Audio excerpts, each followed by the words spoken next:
Começou o julgamento? Caso de Callas. É Callas? Tô falando. Tá. Ó, o banquete da mansão. No dia do assassinato, organizou um enorme banquete em sua propriedade rural, que pertencia... Eu acho que não vai ter, vai ser igual aos outros, né? Esse começo aqui não vai ter um álibi. Ó. Acione o banquete da mansão que me diz que possa refutar a teoria da oposição. Durante o banquete, todos os convidados escutam um som de 2 armas vindo de fora da sala. Segundo a investigação, você suspeita que o assassino...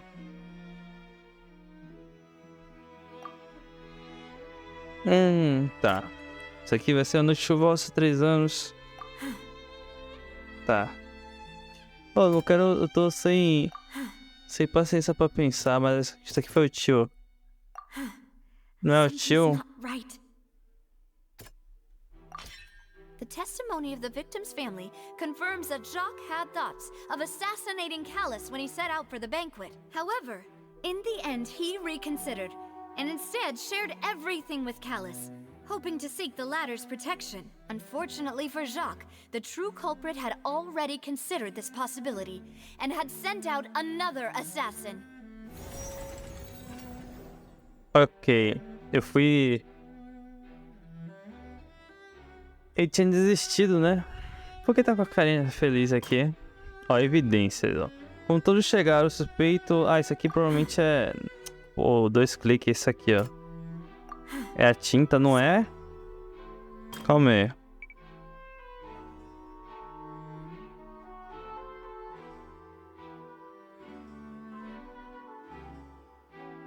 Não havia a possibilidade de outra pessoa, né? Agora que é o tio, não é?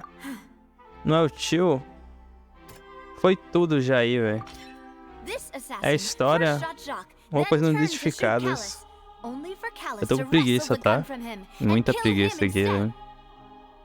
Mornou. No começo foi interessante, ó. Quando os guardas investigaram a cena do crime, não foram encontradas mais armas de fogo. Levando a dedução de que o suspeito errou o primeiro tiro e matou o Jack, né? Com o segundo, essa dedução foi baseada na ausência de uma terceira pessoa no local, mas admitiu a existência de um método engenhoso. Provavelmente é a tinta, né? Ou a água lá primordial. A pile of clothing was found at the scene. The guards once believed they were used by Jacques as a costume to disguise himself. But now, it is clear that the clothes were proof that there was a third person at the scene, and that they were turned into water after committing the murder.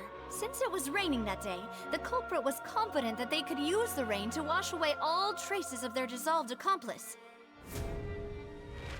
Realizing this, the true culprit caused the hired assassin to dissolve into water, leading everyone to believe Callas was responsible for Jacques' murder. This is the true version of events. Foi igual aos outros, né? Sempre os 3 primeiros aqui a gente tem que arrumar. O começo aqui não tem como, a gente só tem que refutar os outros 3. Oh, a gente ainda tá na luta lá? Voltou pra mim? Não, né? That's what happened. Wait, you're telling me something as dangerous as water from the primordial sea has been used for all these years? What a great theory. It also explains Callas's and Jacques' respective motives. I guess they didn't shoot each other after all. Mr. Marcel, you are the one being charged with the crime. You should provide a rebuttal if you wish to prove your innocence. Ah, but I think I agree with everything Navia just said. In fact, there was nothing in her speech that directly implicated me. Then, may I ask some questions? In my opinion, we primarily need to determine 2 things. 1, do you have the evidence to back up your claims?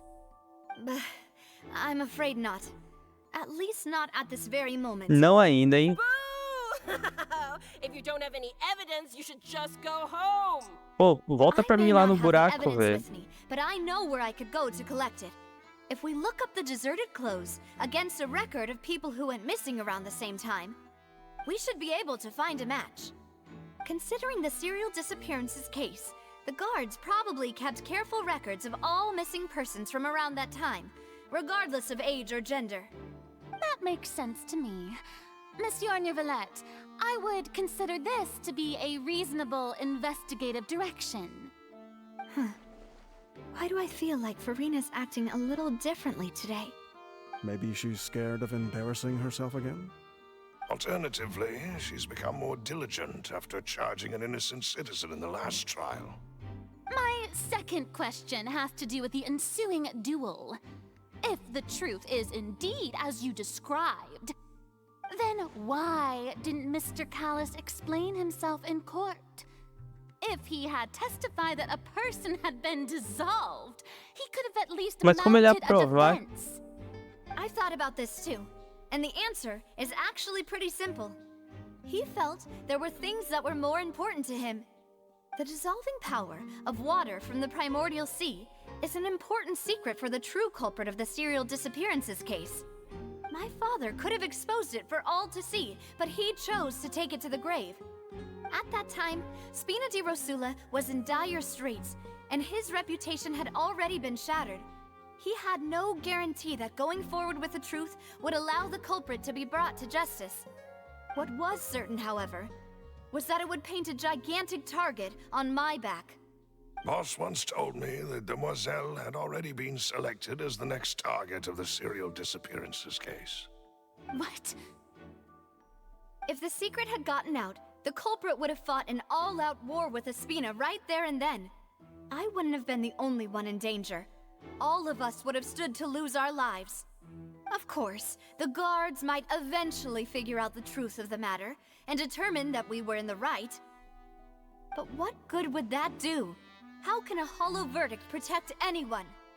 Had this opera house ever given my father any kind of confidence in its brand of justice, Spina di Rosula would have had no reason to exist. But by staying silent, we retained the ability to deter our opponents and continue the stalemate. I was able to become Spina di Rosula's president, which made me harder to target, as well as giving me more time to grow and learn. And once I have figured out the truth and stepped up to the challenge, I will do what this opera house cannot, and restore my father's truth and honor back to him. So, you mean to say, your father intended to die in the duelist's ring? Sim. That's right. Do you have any proof? Of course. All you need is to ask his opponent, Clarand. Ih, rapaz. I don't need your apology, your guilt, or your support from the shadows. You don't have to do anything for my sake. But since he entrusted his will to you, Clarand, you should tell us the truth about his sacrifice. So, during the duel, did you believe that Callas was intending to die? Yes, I did. As a champion duelist, I've fought many battles and taken a countless number of dishonored lives.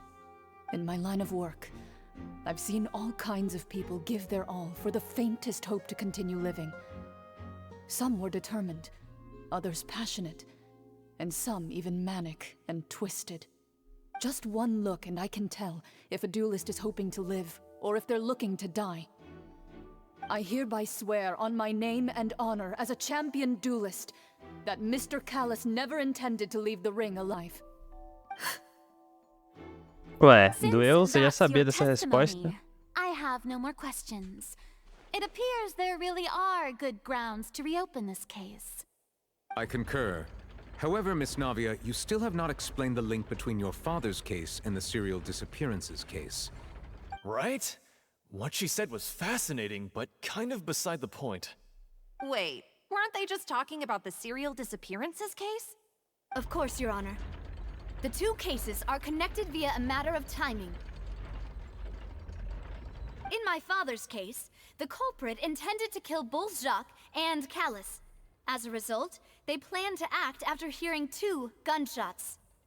And, at the end of Linny's trial, the culprit also only dissolved the victim in front of everyone because they realized they were at risk of being identified. The culprit could only time their actions so precisely if they were already at the scene. Coincidentally, Marcel attended both the banquet and the trial. So that's why you suspected me. Even after hearing your reasoning, I still can't help but find it a little preposterous. I'm used to it, though. You've always been an impulsive and sentimental child, Navia. It's one of your most endearing traits. No need to appeal to pathos. I won't try to refute your points one by one, but even if everything you just said was true, can you prove that I was the only person present at both events? On top of that, does a person have to be physically present to control the timing? Can't someone remotely monitor the place?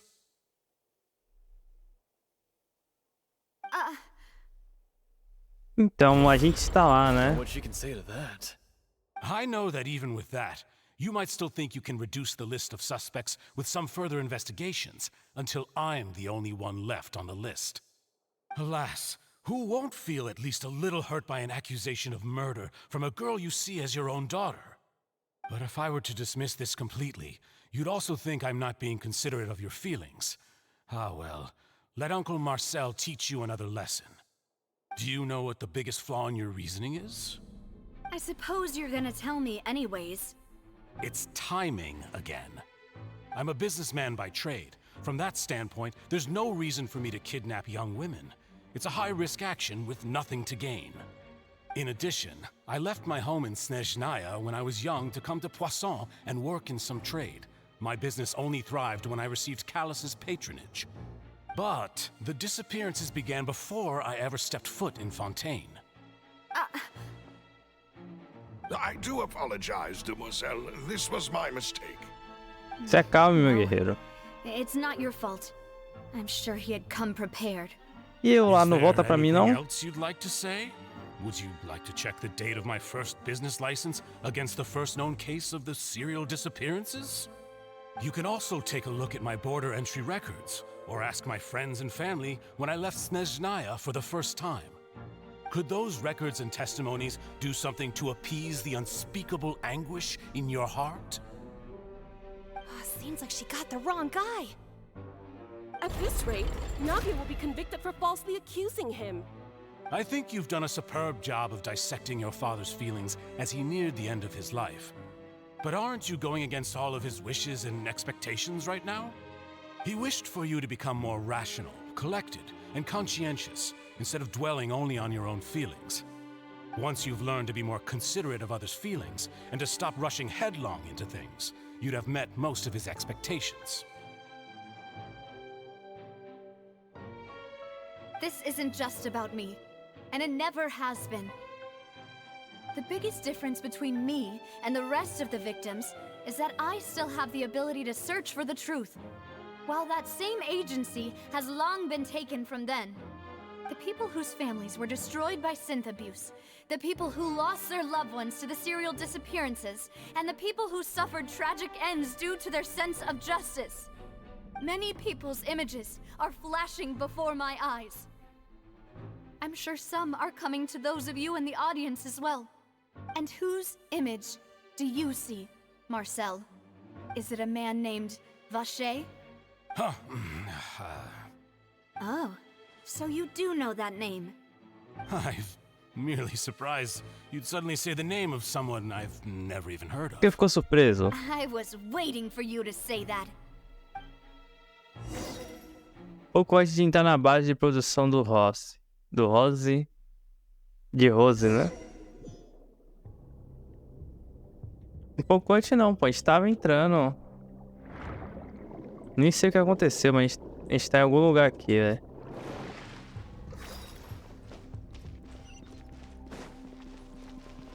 O que é isso? Ajustar a equipe. Eu preciso ajustar? Bora pro pau, pô. E aí, bicho?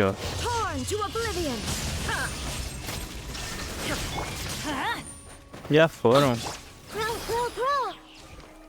Toma.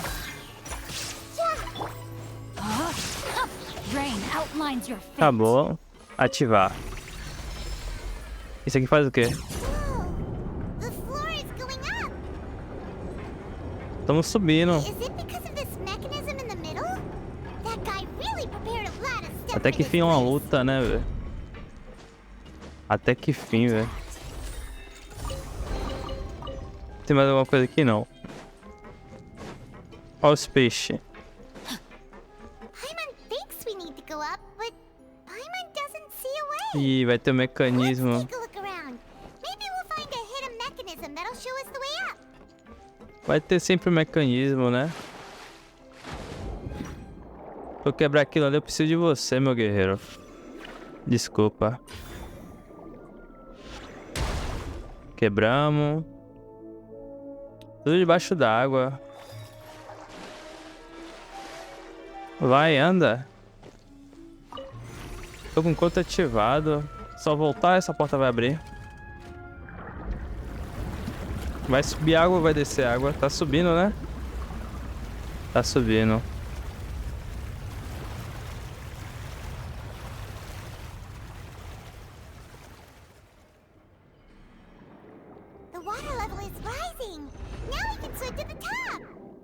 Vamos ter que abrir outro ainda.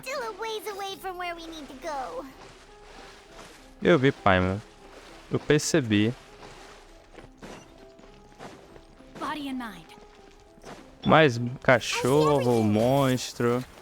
E aí, meus amigos? Toma. Esse aqui já foi, hein? O outro tinha baú, não tinha não, né? Olha um baú ali. É uma estorreta, minha bomba. Tem mais? Calma aí. Deixa eu marcar vocês aí, vai. Nem precisava lutar, mas porra. Já estamos aqui, né? Acabou? Acabou. Vamos ligar aquele ali. É o único que falta. Sobe a água.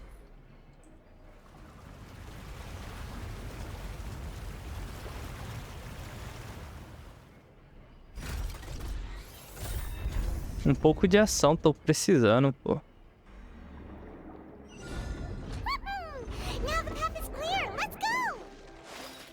Não, debaixo d'água você nada mais rápido, né? Muito mais rápido. Tá, né? Isso aqui eu acho que vai demorar muito. Vamos continuar isso aqui no próximo, velho.